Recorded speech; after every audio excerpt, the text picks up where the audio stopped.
every time we go for a drive recently, because Abby's 1 year old now, he's become quite a big boy.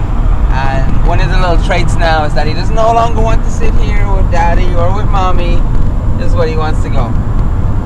Check out the little fella. Good boy. Who's a good boy? Who's a good boy? So here we have it. We're coming up onto the road that normally you'd come off onto Abbey Leaks. But we are not going off that road to Abbey Leaks, folks. We're going all the way to Cork. Oh, nuts. It's a human. Oh, the basket's over there. Okay, do it on the slide. Okay. Don't want the human to know. The human might have this. Okay. Where? What's wrong with you?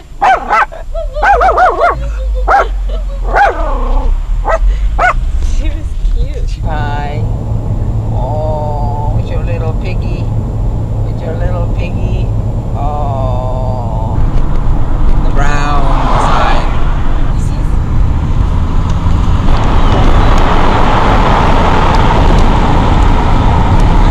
When I was in college in Cork, I used to live in this place called Wilton. There isn't much in Wilton, but the best thing about Wilton is there's a 24-hour Tesco right over there. The observant ones below may have noticed that we are actually in a completely different car. Did you notice that? We're going to Glasheen to collect Anna's little sister, who's, I think she's finished school. Is she finished school? She's finished her show. We just collected her after her rehearsal, and now we're sitting in traffic. Can you see it? Yeah, it's pink. It looks cool. Oh no. We're in the DIY centre here in Cork, and I decided I was going to build a pond for Anna's mom. So I've never built a pond before. Well, I did when I was a kid.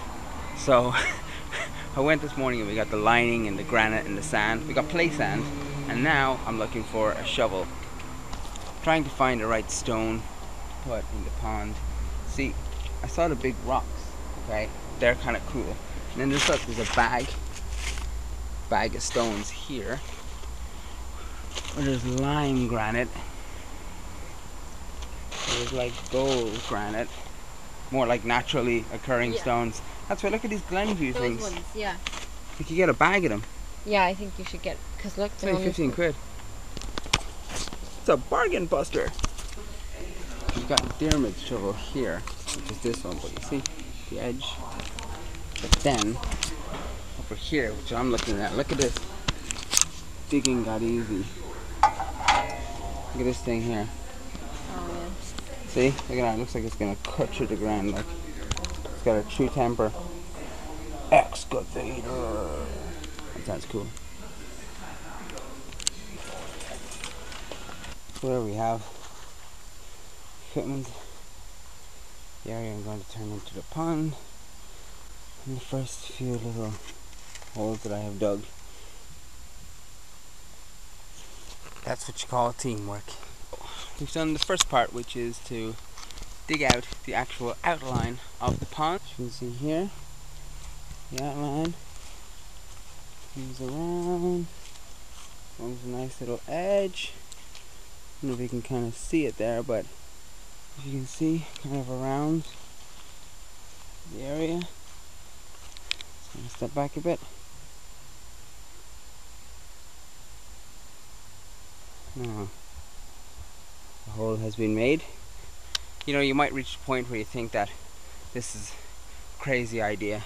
Is it a crazy idea, Erica?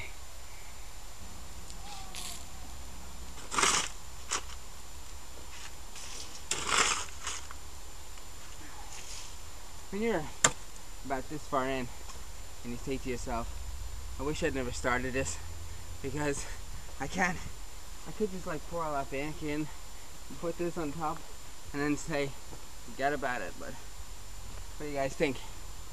Huh? Gotta put the lint in. Albie, what do you think? We're almost done with this part. The next part we gotta put the lint in. Just gonna have to even it up a little bit more, just to make sure. There's just too much unevenness. You'll find that like there'll be kind of lumps And you don't want ones. Just some big piece here. Started at 2:30. It's now 5:30. And the hole has been dug and it's been leveled off. With most garden soils, you'll probably find tons and tons of rocks. So what I've done is I bought a ton of Safe Clean Fun play sand. Yeah, it's the best sand in the world. Okay, so what I've done is I've gone and put sand into my hole. Okay, so that's basically going to stop all the rocks from bursting my lining. So we have the lining in the hole. And now, the moment of truth. Will this, or will this not hold?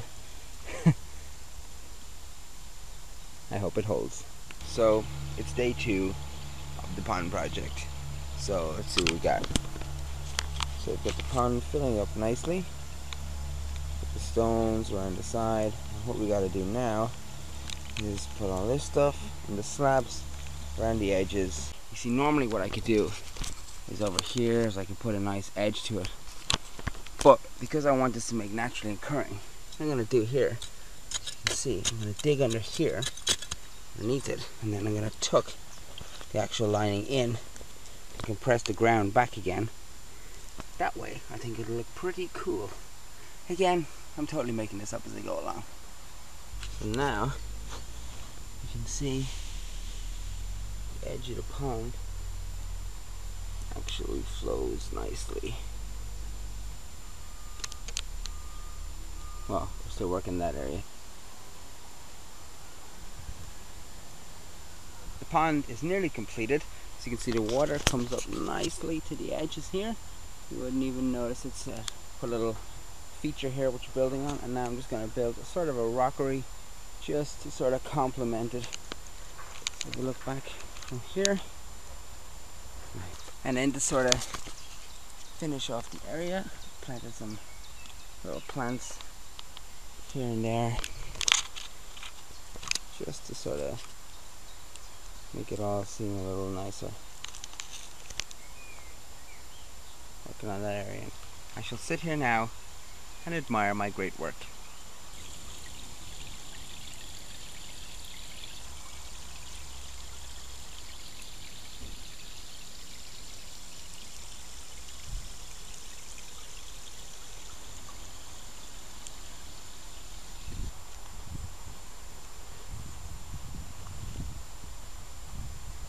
See the area here which we're eventually going to grow.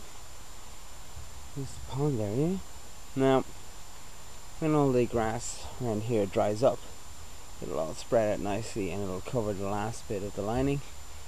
We can got a little froggy in there. That's pretty nice.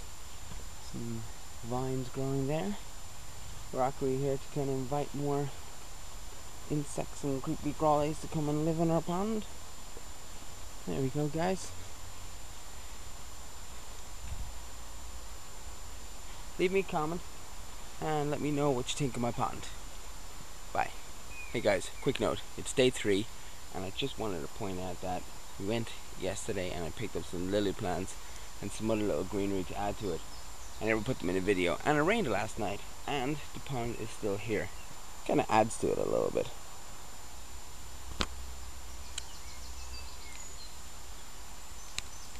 So cost-wise, overall, this entire pond cost me about 40 euros. I had to do all the labor, obviously myself, but I got the liner pretty cheap from like a local garden store. And the rocks I just saw at the start of the video, I picked them up in that DIY store.